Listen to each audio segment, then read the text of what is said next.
जय हिंद दोस्तों, डीके आईक्यूएल में आपका स्वागत है। आज हम बात करेंगे जो बीपीएसएससी की तरफ से जो न्यू वैकेंसी निकल कर आ रही है उसके बारे में हम पूरे डिटेल में बात करेंगे कि इसमें क्या क्वालिफिकेशन लग रहा है, इसमें कौन कौन से लोग आवेदन दे सकते हैं, ये जो है किस ग्रेड की जॉब होती है, ये बिहार दरोगा से क्या अलग है, इसके बारे में टोटल डिटेल में बात करेंगे।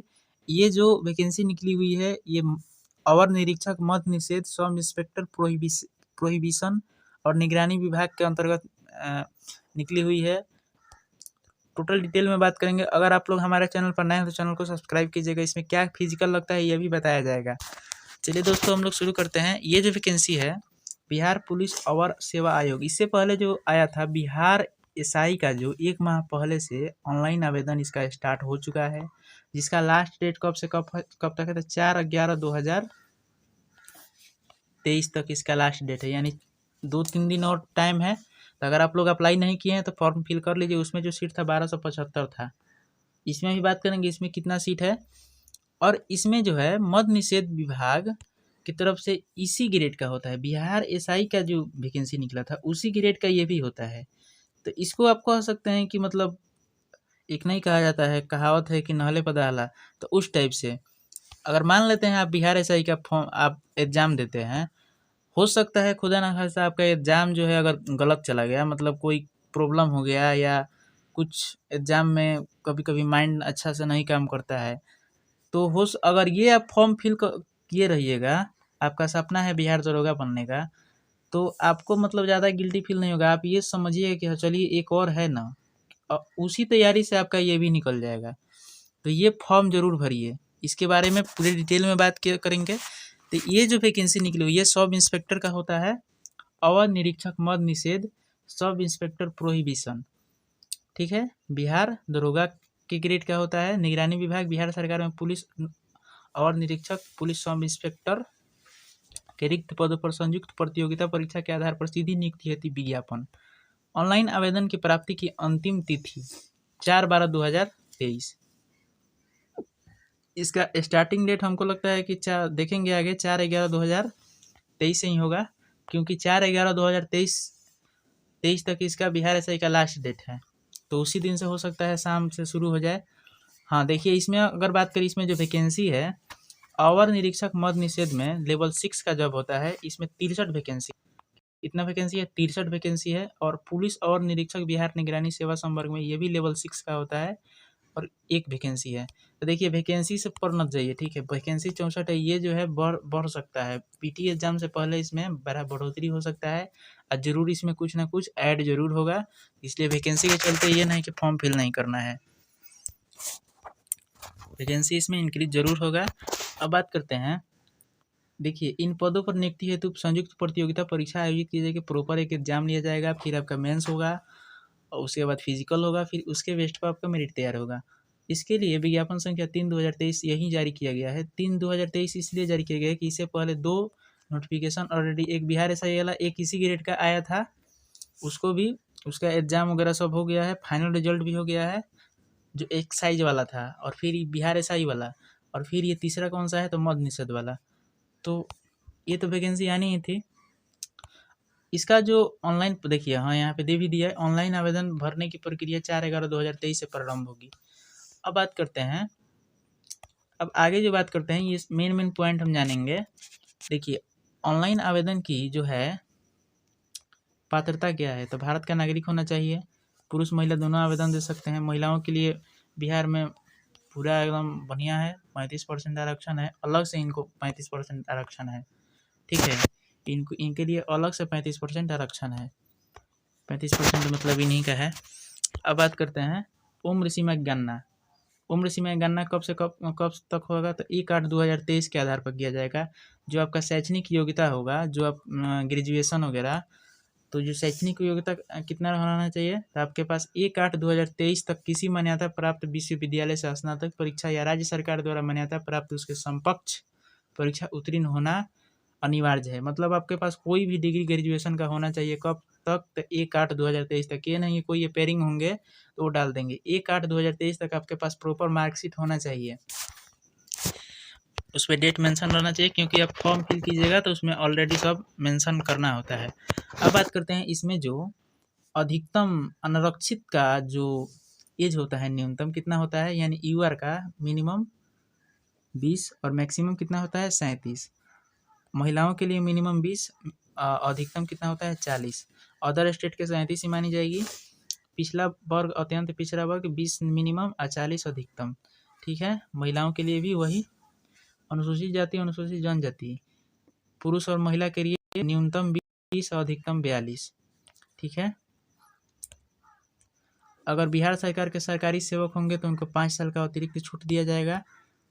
अगर असैनिक पद पर कोई होंगे तो उनको 3 साल का अतिरिक्त छूट दिया जाएगा। अपर एज में छूट मिलता है।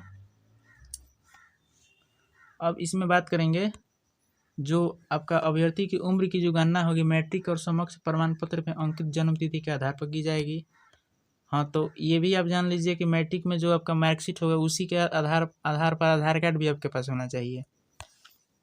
इस बार बीपीएससी टीचर में क्या हुआ है, नया नियम लागू हुआ है बिहार में कि बिहार मतलब आधार कार्ड से भी उसको ऑथेंटिकेट किया गया है। जिनका आधार कार्ड में कोई भी मिसमैच हो तो उनको डायरेक्ट बाहर किया गया है। तो ये बहुत ध्यान देने योग्य बात है। अब बात करते हैं इसमें अभ्यर्थी का जो है शारीरिक मापदंड, ऊंचाई, सीमा, वजन कोई अंक दे नहीं होगा। ये बस केवल क्वालिफाई है। ठीक है, इसमें कोई अंक देना नहीं होगा बिहार पुलिस के जैसा। इसको बस आपको क्वालिफाई करना है। इसमें जो मेरिट बनेगा प्री मेंस टोटल, ये सब टोटल हम बात करेंगे। देखिए, अगर आप बात करें इसमें जो बिहार एसआई का जो ये निकला है मद निषेध वाला, इसमें जो है न्यूनतम हाइट कितना होना चाहिए। तो न्यूनतम हाइट आपको 165 किनके लिए, तो यूआर के लिए और बीसी के लिए। देखिए बिहार में क्या होते हैं, एक बीसी होते हैं और एक ईबीसी होते हैं। ठीक है, तो ईबीसी के लिए हाइट में छूट मिलता है कितना, 160। ठीक है, और बीसी के लिए 165 रहेगा, यूआर के लिए भी 165 रहेगा।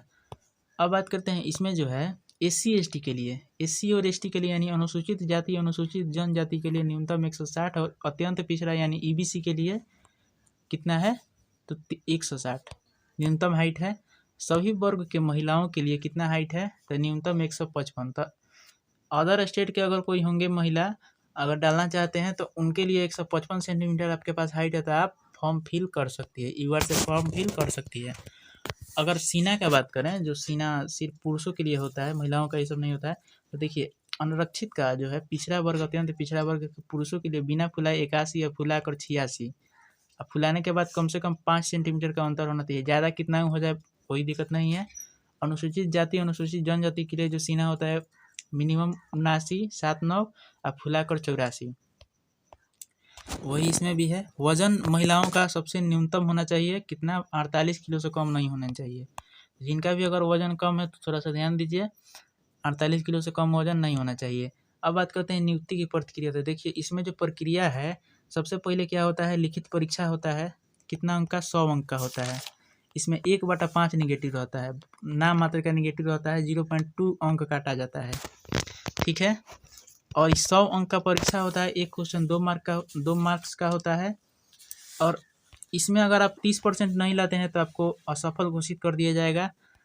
लेकिन 30% से रिजल्ट होता नहीं है, इसमें काफ़ी अच्छा मतलब प्रदर्शन करना पड़ेगा आपको। कम से कम 80 के आसपास क्वेश्चन इसमें सही करना पड़ेगा। इसमें जो मेंस के लिए जो क्वालिफाई किया जाता है, जो प्रथम चरण का परीक्षा होता है उसमें मेंस के लिए जो क्वालिफाई किया जाता है कितना गुना, तो 20 गुना कैंडिडेट को क्वालिफाई किया जाता है। ठीक है, 20 गुना कैंडिडेट। इसमें सीट कितना है, यानी आपको इसमें कितना क्वालिफाई कराया जाएगा, तो लमसम 12 या 1300 के आसपास इसमें क्वालिफाई कराया जाएगा। तो इसमें फॉर्म हमको नहीं लगता है ज़्यादा फॉर्म नहीं गिरेगा, मतलब बिहार दरोगा से कम ही फॉर्म गिरेगा, क्योंकि सीट कम है। मानसिकता लोग को हो जाता है कि सीट कम रहता है तो फॉर्म भी कम ही गिरेगा, इतना ध्यान रखिए आप लोग। द्वितीय चरण क्या होगा, इसका मुख्य परीक्षा होगा जो मेंस एग्जाम। प्रारंभिक परीक्षा में सफल अभ्यर्थियों को मुख्य परीक्षा में सम्मिलित होने का अवसर प्रदान किया जाएगा। मुख्य परीक्षा में 2 पत्र होंगे। प्रथम पत्र 200 अंकों का सामान्य हिंदी 2 घंटों का पेपर होगा, जिसमें 100 क्वेश्चन होंगे। न्यूनतम अर्हता 30% अंक, मतलब ये केवल क्वालिफाई है। सामान्य जो हिंदी होगा 100 क्वेश्चन का, जिसमें मात्र आप 30 क्वेश्चन, आपको 30% अंक लाना है। आप उसको बस क्वालिफाई करना है। ठीक है, ज़्यादा नंबर का काम नहीं है इसमें, बस आपको क्वालिफाई करना है। इसका मार्क्स मेरिट में नहीं जुड़ेगा, बस आपको क्वालिफाई करना अनिवार्य है। अब बात करते हैं द्वितीय पत्र जो होगा, इसमें देखिए क्या क्या पूछा जाएगा। सामान्य अध्ययन, सामान्य विज्ञान, नागरिक शास्त्र, भारतीय इतिहास, भारतीय भूगोल, गणित, मानसिक अवस्था यानी मैथ और रीजनिंग, इस सबसे संबंधित प्रश्न होगा। टोटल कितना होगा, 100 क्वेश्चन होगा, 200 नंबर का होगा, 2 घंटे का होगा। ये जो होगा सिलेक्शन मैटर करेगा। ये सेम पैटर्न प्री में भी यही सब पूछा जाता है और मेंस में भी। तो ऐसा तैयारी कीजिए कि दोनों का काम हो जाए। दोनों चरणों की परीक्षा में प्रत्येक गलत उत्तर के लिए 0.2 अंक काटा जाएगा, यानी 1/5 भाग दीजिएगा तो इतना ही आएगा। यानी 5 क्वेश्चन आप गलत कीजिएगा तो 1 क्वेश्चन आपका गया। तो नाम मात्र का नेगेटिव कह सकते हैं। अटेम्प्ट पूरा लीजिए एकदम। तृतीय चरण क्या होता है, शारीरिक योग्यता दक्षता परीक्षा। निम्नांकित शारीरिक योग्यता दक्षता के अभ्यर्थियों को सफल होना अनिवार्य है। दौड़ कितना होता है, तो 6.5 मिनट में 1.6 किलोमीटर यानी 1 मील की दौड़ होता है। एक ही बार इसमें चांस दिया जाता है। तो इसमें जो होता है सभी कोटि की महिलाओं के लिए जो दौड़ होता है कितना होता है, तो 1 किलोमीटर की दौड़ जो होता है कितना मिनट में, 6 मिनट में करना पड़ता है। ठीक है, 1 किलोमीटर का दौड़ ही 6 मिनट में इनको करना है। अधिक समय लेने वाली महिलाओं को असफल घोषित किया जाएगा। इसमें भी वही कंडीशन है। ऊंची कूद जो होता है, इसमें पुरुषों के लिए जो ऊंची कूद होता है, जो जिसको हाई जंप बोलते हैं, न्यूनतम 4 फीट, ज़्यादा जितना भी कर सकते हैं उतना बढ़िया है। सभी कोटि के महिलाओं के लिए न्यूनतम 3 फीट। अब बात करते हैं इसमें जो, अगर हम बात करें इसमें जो होता है लंबी कूद जो होता है, लंबी कूद सभी कोटि के पुरुषों के लिए न्यूनतम 12 फीट, सभी कोटि की महिलाओं के लिए न्यूनतम 9 फीट। ठीक है। अब इसमें बात करते हैं जो गोला फेंक होता है, सभी कोटि के पुरुषों के लिए 16 पाउंड का गोला न्यूनतम फेंकना होगा और 16 फीट फेंकना होता है। और ये महिलाओं के लिए कितना होता है, 12 पाउंड का गोला फेंकना होगा, 10 फीट फेंकना होता है। ठीक है। इससे कम अगर कीजिएगा तो आपको असफल घोषित किया जाएगा। 3 मौका ये सब में दिया जाता है, इसमें फेंकने के लिए 3 मौका दिया जाता है। ठीक है। कूद वगैरह देखिए, इसमें कहा गया कि अभ्यर्थियों को सभी स्पर्धा में अलग अलग सफल होना होगा। मात्र ऊंची कूद, लंबी कूद, गोला फेंक में क्या होता है, 3 मौका आपको दिया जाएगा। दौड़ में कोई मौका नहीं मिलता है, लेकिन इस सब में 3 मौका आपको दिया जाता है। तो मेघा सूची की अनुशंसा आप ही को बता ही दिए कि जो मेघा सूची का जो अनुशंसा होगा, उपरोक्त पदों पर नियुक्ति हेतु चयन के लिए अंतिम रूप से सफल अभ्यर्थियों की मेघा सूची मुख्य लिखित परीक्षा में प्राप्त अंकों के आधार पर मेघा सह प्राथमिकता क्रमानुसार आरक्षित कोटिवार की जाएगी। देखिए इसमें क्या होता है, जो ज़्यादा उम्र होगा उनको अलग रखा जाएगा, उनको ऊपर रखा जाएगा। ज़्यादा नंबर होगा उनको अलग फिर रखा जाएगा। फिर मतलब जिस तरह हर एग्जाम में मेघा तैयार किया जाता है उसी टाइप के इसमें भी समान अंक आपका अगर आ जाता है तो आपको क्या देखना पड़ेगा, आपका जो उम्र है अगर ज़्यादा है तो आपको ज़्यादा प्रेफरेंस मिलेगा। तो इस टाइप से इसमें रहता है। ठीक है। अब बात करते हैं इसमें जो है, ये सब इसमें दिया गया है। ये जो है कैटेगरी वाइज वैकेंसी है। कैटेगरी वाइज इसमें महिलाओं का तो 35% है ही। और इसमें जो टोटल सीट कितना है ये सब आप लोग देख सकते हैं। ये वाला 63 टोटल सीट है। यूआर का कितना है, यूआर का 27 सीट है। और आपका यूआर में सब आ सकते हैं, बिहार के बाहर के भी। और ईडब्ल्यूएस का 6 सीट है। और आपका एससी अनुसूचित जाति का कितना है, 10 सीट है। अनुसूचित जनजाति का कोई भी सीट नहीं है। अनुसूचित जनजाति का कोई भी सीट नहीं, क्योंकि 1% आरक्षण है। ठीक है, ये आरक्षण बढ़ना चाहिए, अच्छा रहेगा। अत्यंत पिछड़ा वर्ग का कितना है, तो 12 है। और पिछड़ा वर्ग का कितना है, तो 7 है। पिछड़ा वर्ग की महिला का 1 है। ठीक है, तो यही सब सीट है। टोटल सीट कितना है, तो 63 है। और 21 महिलाओं के लिए है। महिला यानी 21 बन सकती है। ठीक है, ये जो है आरक्षित। हाँ, इसमें एक और है, देखिए अनारक्षित है। ठीक है, लेकिन एक सीट है, ये है एक सीट महिला के लिए भी आरक्षण है। तो अगर महिला का हो जाता है तो ये पुरुष लोगों का नहीं मिलेगा। ये सब प्रावधान दिया गया है महिलाओं के लिए। ये सब 35% कहा गया है इसमें। तो इस सब का कोई बात नहीं है। देखिए हाँ, चिकित्सा अगर जांच जो होगा, उपरोक्त पदों पर नियुक्ति के पूर्व सभी चयनित अभ्यर्थियों का चिकित्सकीय परीक्षण चरित्र पूर्वक सत्यापन संबंधित नियुक्ति के प्राधिकार द्वारा संबंधित यथानियम के अनुसार प्रतिकूल प्रतिवेदन प्राप्त होने पर अभ्यर्थियों के तथ्यों को छिपाए जाने की रिक्ति में उनके अयोग्य घोषित किया जाएगा। हाँ ठीक है, आपका जो भी है उसको सही दीजिए। 4/11/2023 से प्रक्रिया ऑनलाइन प्रारंभ हो गया है। इस वेबसाइट से इसका प्रारंभ होगा। जैसे ही प्रारंभ होगा हम आपको सूचित करेंगे। आप लोग इस वीडियो में बने रहिएगा। इस चैनल पर बने रहिए, इस चैनल को अपना मानिए, इस चैनल को सब्सक्राइब कीजिए। और ये जो है देखिए EWS, EBC, OBC, BC, UR जो भी होंगे उनको 700 रुपये फी लगेगा। SC ST महिला के लिए मात्र 400 रुपये देना है। यही सब, ये जो पेमेंट करना है थोड़ा सा मतलब पहले से ही पेमेंट करना सारे को जी, क्योंकि बिहार SSC में देखिए इनको डेट बढ़ाना पड़ा पेमेंट की वजह से। तो पेमेंट वगैरह अच्छा से साइबर में जाकर भरवाना है, फ़ोटो वगैरह सब एकदम लेटेस्ट देना है। एक और बात बता दें, जो आप इसमें कहा गया है कि जो लास्ट डेट इसका 4/12 कितना है 2023 है, ठीक है। तो 4/12/2023 से पहले आपके पास EBC OBC अगर होंगे तो आपके पास NCL होना चाहिए, EWS होंगे तो आपके पास EWS सर्टिफिकेट इस साल का फाइनेंशियल ईयर का होना चाहिए। और आप अगर अदर स्टेट के हैं तो आपके पास निवास होगा तो कोई दिक्कत नहीं है। ये सब जो क्वालिफिकेशन है 4/12/2014 से 23 से ये सब रहना चाहिए, ठीक है।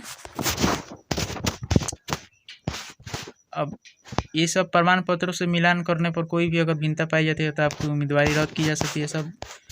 ये सब तो सही ज़रूरी है, बिहार में खासकर बहुत ज़्यादा ज़रूरी है। 4/12/2023 तक इसमें है, ये सब आप लोग देख सकते हैं। ये जो है वहाँ पर भी टेलीग्राम पर जाइए आप लोग, वहाँ से भी आप लोग देख सकते हैं या वेबसाइट से भी निकाल सकते हैं। अगर आप लोग नए हैं तो चैनल को सब्सक्राइब कीजिए। अगर आपको देखिए इसमें एक और बात कहा गया है, देखिए बहुत अच्छा इसमें बात कहा गया है लास्ट में, जान लीजिए। चयन प्रक्रिया पूर्ण होने में सामान्यतः 6 माह का समय लग सकता है। अतः अभ्यर्थी को सुझाव दिया जाता है कि तद अनुसार लिखित परीक्षा, शारीरिक परीक्षा, अभिलेखित समीक्षा के लिए अपनी उपलब्धता सुनिश्चित रखेंगे। किसी भी प्रक्रिया में समय विस्तार का अनुरोध किसी भी परिस्थिति में यथा पारिवारिक, निजी, चिकित्सकीय, अस्थीय भंग, गर्भावस्था आदि में मान्य नहीं होगा। हम बहुत से देखिए महिलाओं का खासकर बता रहे हैं, अगर मान लेते हैं कि वो जैसे गर्भवती हो जाती है तो फिर थोड़ा सा दिक्कत हो जाता है, ठीक है। तो उनके लिए कोई भी उसी हिसाब से आप लोग फॉर्म फिल कीजिए। आप अगर योग्य हैं तो उस हिसाब से ही आप फॉर्म फिल कीजिए, नहीं तो पता चला कि आप दूसरे पीरियड में हैं और आपका फिजिकल का डेट ही आ गया तो फिर आप दिक्कत हो जाएगा। खासकर ये महिलाओं के लिए बताया जा रहा है, जैसे कोई भी पुरुष के लिए जैसे कोई भी मेडिकल ट्रीटमेंट चल रहा है तो फिर दिक्कत हो जाता है। तो ये सब आप लोग थोड़ा सा मतलब जनरली बात है, जानना जरूरी है। इसलिए आयोग भी मतलब बहुत अच्छा है, इसको हम मानेंगे कि ये सब लिख दिया है नोटिफिकेशन में, ठीक है। ये सब पर बहुत कम लोग ध्यान देता है, लेकिन हम नोटिफिकेशन है तो हम तो पूरा बताएंगे। अगर आप लोग हमारे चैनल पर नए हैं तो चैनल को जरूर सब्सक्राइब कीजिए। जय हिंद।